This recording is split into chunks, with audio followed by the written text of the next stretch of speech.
Assalamualaikum warahmatullahi wabarakatuh. Alhamdulillahirrabbilalamin. Wassalatu wassalamu ala asrafil anbiya wal mursalin Sayyidina Muhammadin wa ala alihi wa sahbihi ajmain amma ba'du. Marilah kita panjatkan puji syukur kehadirat Allah Subhanahu wa taala yang insya Allah memberikan nikmat untuk mendengar dan melihat video ini.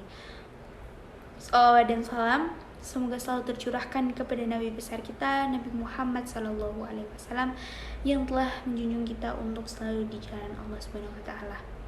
Konflik Palestina. Seperti yang sama-sama kita ketahui, beberapa waktu lalu tengah berkecamuk konflik antara Israel dan Palestina. Mungkin kita hanya mendengar, melihat di TV atau bahkan cuma di surat kabar. Tetapi kepedihan peperangan, penderitaan yang ditanggung masyarakat Palestina belum seberapa dengan realitas sebenarnya yang mereka tengah hadapi saat itu.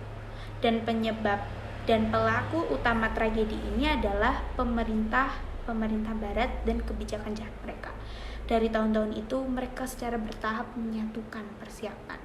Dan setelah Perang Dunia II, mereka melancarkan pukulannya dengan mengambil keuntungan dari kelalaian dan masalah yang dihadapi negara-negara kawasan dengan mendeklarasikan rezim palsu dan pemerintah tanpa rakyat, rezim Zionis.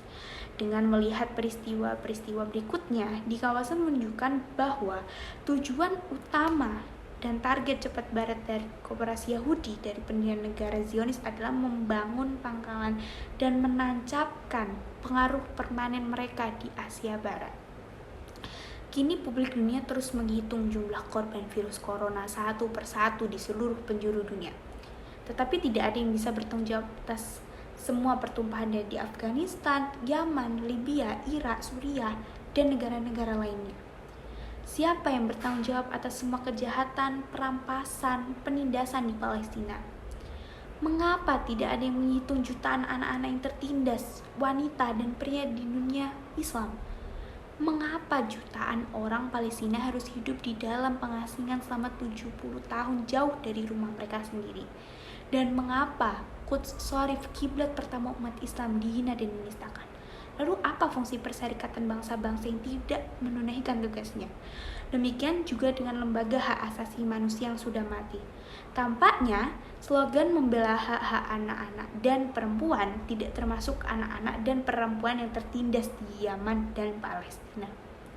Pada dasarnya, kebijakan utama, kekuatan, arogan, dan Zionisme adalah melunturkan isu Palestina dari benak masyarakat Muslim, sehingga isu ini akan terlupakan. Oleh karena itu, tugas yang paling mendesak saat ini adalah memerangi pengkhianatan yang dilakukan oleh Zionis di bidang politik dan budaya di negara Muslim sendiri. Wahai kaumku, masuklah ke tanah suci yang telah ditentukan Allah bagimu, dan janganlah kamu berbalik ke belakang, nanti kamu menjadi orang yang rugi. Quran Surat Al-Maidah ayat 21. Dari ayat tersebut diperoleh gambaran betapa keberkahan Allah Subhanahu wa taala meliputi seluruh negeri Palestina. Selain itu, Palestina juga telah disucikan oleh Allah yang telah ditentukan khusus bagi umat Islam. Palestina juga merupakan warisan para nabi, sebab banyak nabi dan rasul dilahirkan, tumbuh, berdakwah hingga dikuburkan di wilayah Palestina sana. Maka jelas terlihat bahwasannya Palestina adalah tanah wakaf mutlak milik umat Islam seluruh dunia, sehingga bukan hanya sebatas milik Palestina saja. Artinya, kehancuran yang saat ini tengah terjadi di Palestina seharusnya bukan hanya menjadi beban rakyat Palestina, tetapi kemudian juga menjadi beban seluruh umat Muslim di dunia. Kemerdekaan Palestina bukan hanya menjadi tanggung jawab rakyat Palestina, tetapi juga menjadi tanggung jawab seluruh umat Islam. Sebab tanah itu milik kita, milik umat Islam yang saat ini tengah terancam dan akan dirampas oleh Zionis Israel dengan cara yang sangat brutal dan biadab. Terima kasih atas perhatiannya. Kurang lebihnya saya mohon maaf.